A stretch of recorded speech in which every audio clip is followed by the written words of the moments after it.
Genesis. God rescues the Israelites.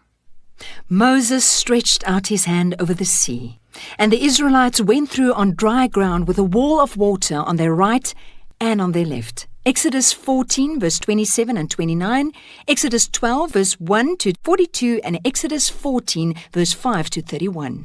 Moses did as God commanded him, and went to speak to Pharaoh, saying, "Let God's people go." Moses and his brother Aaron went to Pharaoh and did everything God commanded. Aaron threw his staff on the ground and it turned into a snake. Pharaoh laughed. My sorcerers and magicians can easily repeat that little trick. The Egyptian magicians also threw their staffs on the ground and they turned into snakes as well. But the snake from Aaron's staff was bigger and it swallowed the magician's snakes. Pharaoh was a cruel and very strict king, and he did not want to let the Israelites go because they were hard workers and they were his slaves. God hardened Pharaoh's heart, and he refused to set the Israelites free. Moses trusted God for a plan, and God sent plagues to Egypt. First, the Nile turned into blood.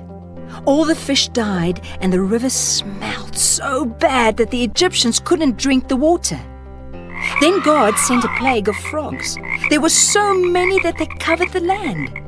Then there was a plague of gnats.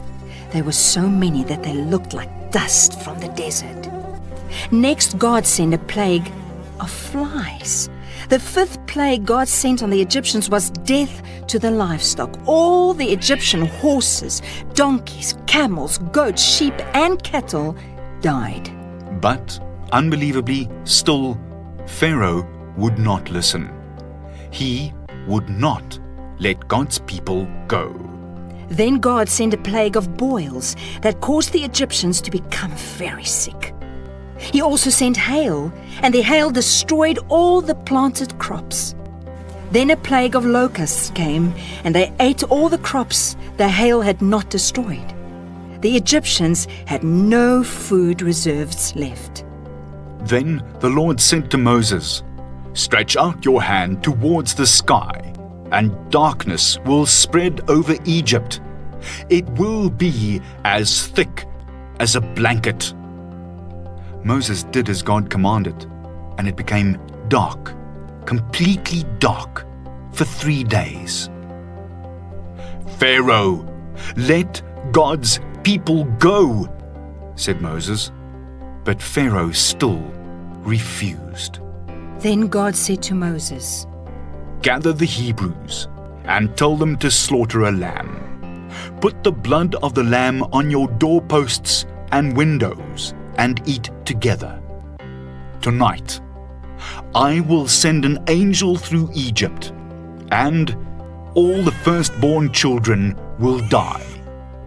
When the angel sees the blood on the doorposts and windows, it will pass over and will not come into your homes." That night, the angel went through Egypt and killed all the firstborn children to every family, even Pharaoh's son. At last, Pharaoh gave up and said to Moses, "Just take your people and leave." The Hebrews rejoiced. God had freed them from Egypt.